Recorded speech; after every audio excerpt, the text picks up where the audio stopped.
students, welcome to our channel. Let's crack it together. Today we are going to discuss sovereign gold bonds. So, what is a sovereign gold bond? It is a substitute for holding a physical gold. हम लोग जैसे physical gold जब हम खरीदते हैं उसे उसमें invest करते हैं तो उसमें ये दिक्कत होती है कि सिक्योरिटी की दिक्कत होती है कि कहाँ रखें। फिर हम लोग लॉकर्स इशू करते हैं बैंक में, तो बैंक में लॉकर्स इशू करते हैं तो बैंक हमसे चार्जेस लेता है, तो उसमें एक अलग पैसा आ जाता है। और साथ ही साथ रिस्की भी होता है कि किसी ने आपका सोना चुरा दिया तो सारा आपका इन्वेस्टमेंट चले गया, है ना। तो इसलिए गवर्नमेंट बार बार रोज़ आती रहती है, मतलब सॉवरेन गोल्ड बॉन्ड लेकर आती रहती है। तो जैसे कोविड-19 का जो ये चल रहा है उसके बीच भी गवर्नमेंट एक सॉवरेन गोल्ड बॉन्ड फिर से लाई है, ठीक है।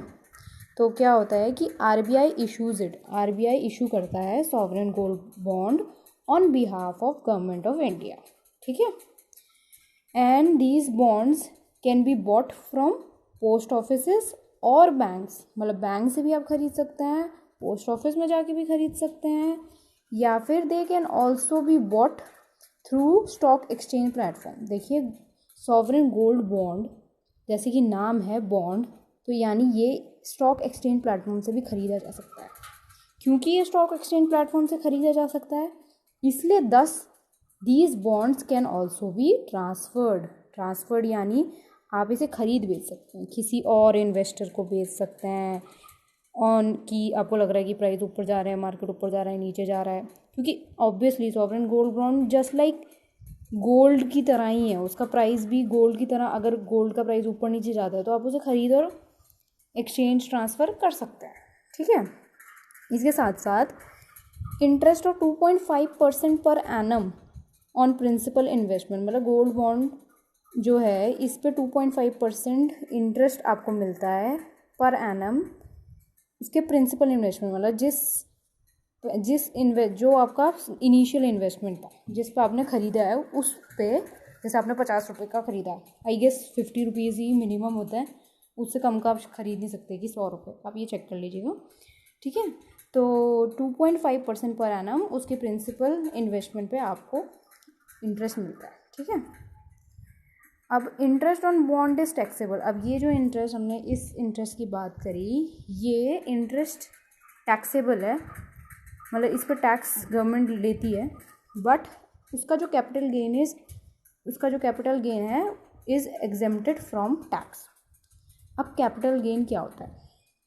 कैपिटल गेन होता है कि अब जब आप कोई चीज़ खरीदते हैं या बेचते हैं तो उस पर जो आपको अमाउंट मिलता है वो होता है कैपिटल गेन, कि आपने उसको ख़रीदा फिर कुछ सालों बाद बेचा तो आपको उसमें कितना उसका प्राइस बढ़ी और फिर उसके बाद उसको बेचने पे आपको कितना मिला, तो that is the capital gain. तो गोल्ड के केस में क्या हुआ कि उसकी बढ़ती घटती अमाउंट मार्केट में, है ना। तो ये जो इसका कैपिटल गेन होगा कि जैसे आपने 2 साल पहले गोल्ड ख़रीदा, उसकी वैल्यू 1000 थी, फिर आपने 2 साल बाद उसे किसी और को बेचा तो उसकी 2000 हो गई, तो ये आपका कैपिटल गेन है 1000 रुपये, तो उस पर गवर्नमेंट टैक्स नहीं लेगी, ठीक है।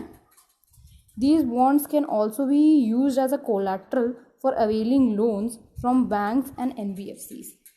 अब ये बॉन्ड जो होती हैं ये कोलैटरल की तरह भी सिक्योरिटी जो इंस्ट्रूमेंट है उसकी तरह भी यूज़ की जा सकती है ताकि आप लोन ले सकें बैंक से या किसी नॉन बैंकिंग फाइनेंशियल कंपनी, ठीक है।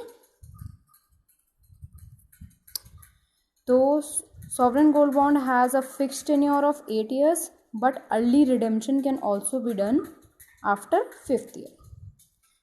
यानी सॉवरेन गोल्ड बॉन्ड एक फिक्स्ड टेन्योर 8 साल के लिए यूजुअली होती है, बट अगर आप जल्दी उसे निकालना चाहते हैं या जल्दी उसके इन्वेस्टमेंट से बाहर आना चाहते हैं तो आप 5th ईयर जब स्टार्ट हो, 5th ईयर जब एंड हो, आफ्टर 5th ईयर तो आप उसको वो कर सकते हैं, अब वापस अपना अमाउंट ले सकते हैं।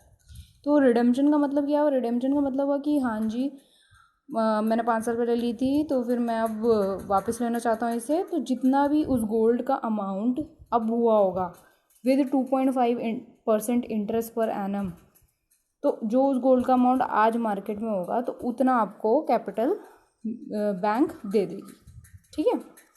तो गोल्ड बॉन्ड की ये सारे फ़ायदे थे, ठीक है। तो इसमें सिर्फ रिस्क ये होता है कि only risk is if this is that gold price in the market falls, कि जो गोल्ड प्राइस है आपका मार्केट में अगर वो गिर जाता है, कि जैसे आपने पहले 1000 रुपये में ली थी, उसका गोल्ड प्राइस का 1 ग्राम का 1000 रुपये था और आज वो 900 रुपये हो गया, 1 gram is equal to 900 rupees, तो आपको तो कम मिलेगा ना, क्योंकि एक चीज़ होती है कि वो 999 जो गोल्ड होता है 24 कैरेट गोल्ड, तो 99.9% जो प्योर होता है, तो उसका कुछ मल्टीप्लाई आप देख लेना कि उसकी कुछ मल्टीप्लिकेशन करके आपको वो मिलती है कि इसका प्राइस इतना 24 कैरेट का गोल्ड का प्राइस इंटू वो आपको अमाउंट मिलती है, तो वो हो जाएगी, क्या बोलते हैं हम, आपको फिर कम अमाउंट मिलेगा। तो ओनली रिस्क इज़ कि गोल्ड के प्राइस जो मार्केट में है वो गिरना नहीं चाहिए, ठीक है।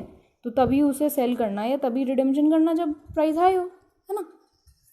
तो ठीक है, this was sovereign gold bond, part of ये इकोनॉमिक्स में आता है आपका। एक जैसे बेसिक्स ये सब चीज़ें तो पता होनी ही चाहिए, ठीक है। गवर्नमेंट जो भी इनिशिएटिव लाती है वो सब डायरेक्टली आपके प्रीलिम्स में पूछ ले जाता है, ठीक है। Thank you, please like, share and subscribe to our channel. Let's crack it together. We'll meet soon. Thank you. Till then, take care. Bye.